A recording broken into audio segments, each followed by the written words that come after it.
legally import them from outside. If it got imported, it was a sales sample only for licensed dealers. So pre-86 dealer samples are guns that came in after 68, but before the 86 use period. So they fall in this narrow window where they came in the country.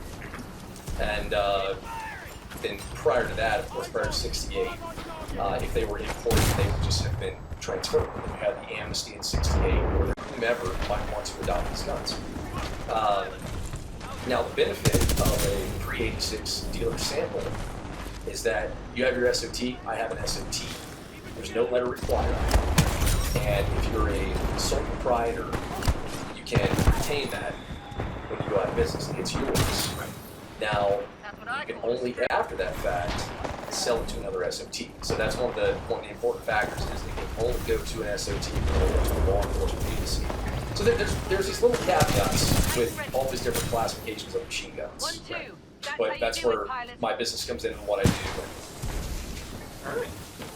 And as a result, we have some really interesting, cool low-sample machine guns that we're able to, in a few cases, take out on the range and shoot. So, if people want to, if SOTs want to talk to you, how do they get that? So I've got an email address. It's going to be Sienna Armory, SIENNAARMORY @gmail.com.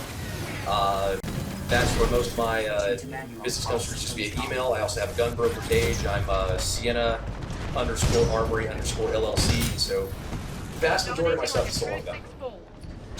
I reach a really high audience that way. A lot of the really true prices that we realize on that site, it's amazing what we get just listing it, letting it go. I know, thank you. Unfortunately, due to jerks like me, check out Jonathan's option. Thanks for watching.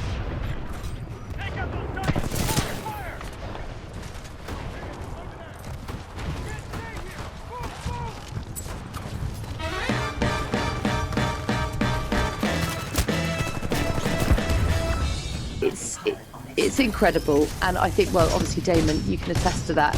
I think that's where we should be heaping our praise. It obviously doesn't make for a great spectacle, but you get that in quali the day before, and you get everything else. I mean, it ticks a lot of boxes, doesn't it?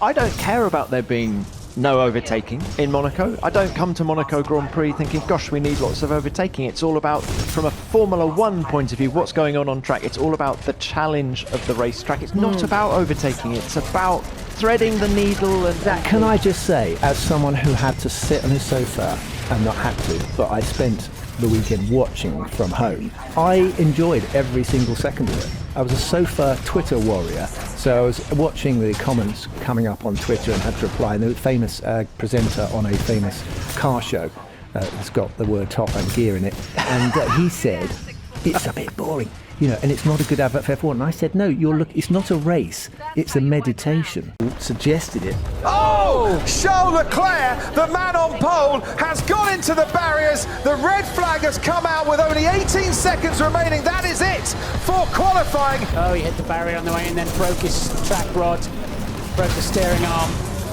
and straight to the scene of the accident.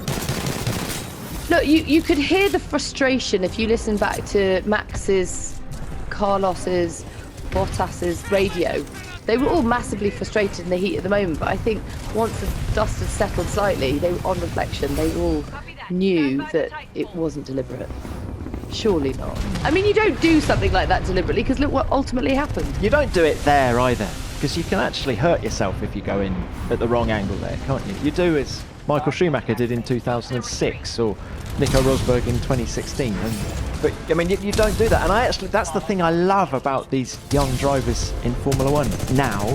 I think they're just in it for the right reasons. I don't see Charles Leclerc as that man. I don't think he would do that. No, I agree. Tom, I think it's phooey, you know, the idea that it was done deliberately, and consequences for that were very tragic. I mean, Monegasque driver on pole position for the Monaco Grand Prix, and first time since Anthony Nogues, and he's got the tribute to, not Anthony Nogues, Louis Chiron, and he's got the tribute on his helmet, and it's all, oh dear, what a shame.